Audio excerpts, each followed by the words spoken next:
عہد ابراہیم علیہ السلام سے لے کر عہد رسالت صلی اللہ علیہ وسلم تک جو خانہ کعبہ کی چابی ہے وہ جس خاندان کے پاس رہی آج بھی اسی خاندان کے پاس ہے۔ سب سے پہلے طباع اسد حمیری نے جیسے خانہ کعبہ کو غلاف پہنایا تھا، اسی طرح سب سے پہلے خانہ کعبہ کا دروازہ لگانے والا شخص بھی یہی ہے۔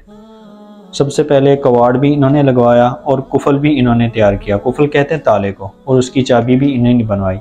اور چابی بنوانے کے بعد جس خاندان کو دی آج تک اسی خاندان کے پاس ہے۔ وہ یہی خاندان شیبی خاندان ہے، اور یہ اس خاندان کے لیے بہت اعزاز کی بات ہے، اور یہ قبیلہ قریش کی ایک شاخ ہے۔ آپ صلی اللہ علیہ وسلم قبیلہ قریش کی دوسری شاخ میں سے ہیں، اور ان کا شجرہ نسب قصہ بن کلاب یہ ان کے دادا ہیں، پھر ان کے بیٹے عبد الدار، پھر ان کے بیٹے عثمان، پھر ان کے بیٹے عبد العزیٰ، پھر ان کے بیٹے عبداللہ، پھر عبداللہ کے دو بیٹے تھے عثمان اور طلحہ، پھر طلحہ کے بیٹے عثمان، پھر عثمان کے بیٹے شیبہ۔ آپ صلی اللہ علیہ وسلم کا شجرہ نسب شیبی خاندان سے اس طرح ملتا ہے کہ قصہ بن کلاب کے دوسرے بیٹے ان کا نام ہاشم تھا، پھر ہاشم کے جو بیٹے تھے ان کا نام عبد المطلب تھا، پھر عبد المطلب کے تین بیٹے تھے عبداللہ، ابو طالب اور عباس، پھر عبداللہ کے بیٹے محمد الرسول اللہ صلی اللہ علیہ وسلم ہیں۔ صلح حدیبیہ کے اگلے سال 7 ہجری میں معاہدے کے مطابق جب آپ صلی اللہ علیہ وسلم عمرہ کے لیے گئے تو آپ صلی اللہ علیہ وسلم سے عثمان بن طلحہ رضی اللہ تعالیٰ عنہ سے چابی طلب کی،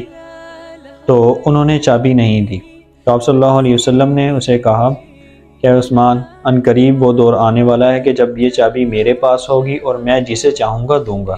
پھر اس اگلے سال ہی سن 8 ہجری میں جب فتح مکہ کے موقع پر آپ صلی اللہ علیہ وسلم سے عثمان بن طلحہ سے چابی طلب کی تو عثمان بن طلحہ رضی اللہ تعالیٰ عنہ نے بنا چوں چڑھا کیے چابی آپ صلی اللہ علیہ وسلم کو تھما دی۔ پھر آپ صلی اللہ علیہ وسلم نے اپنے ہاتھوں سے کعبۃ اللہ کا قفل کھولا اور اندر داخل ہوئے اور جملہ غلاظتوں سے اسے پاک کیا، اور آپ صلی اللہ علیہ وسلم نے خانہ کعبہ کو غسل بھی دیا۔ غسل دینے کے بعد آپ صلی اللہ علیہ وسلم نے اسے تالا دوبارہ لگایا اور چابی اپنے پاس رکھ لی۔ اسی موقع کا فائدہ اٹھاتے ہوئے حضرت عباس بن عبد المطلب رضی اللہ تعالیٰ عنہ نے غنیمت جانتے ہوئے آپ صلی اللہ علیہ وسلم سے جا کر کہا کہ اللہ کے رسول چابی مجھے تھما دیجئے، تو آپ صلی اللہ علیہ وسلم نے ابھی جواب نہیں دیا تھا کہ آپ صلی اللہ علیہ وسلم پر یہ آیت نازل ہوئے، ان اللہ یأمرکم ان تؤدوا الامانات الی اہلہا، کہ لوگوں کو اللہ تعالیٰ کے طرف سے یہ حکم ہے کہ جس کی امانت ہو اہل امانت کی طرف اسے لوٹا دیا کریں۔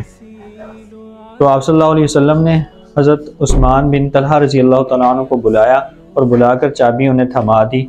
اور فرمایا کہ یہ ہمیشہ ہمیشہ کے لیے آپ کے پاس ہی رہے گی۔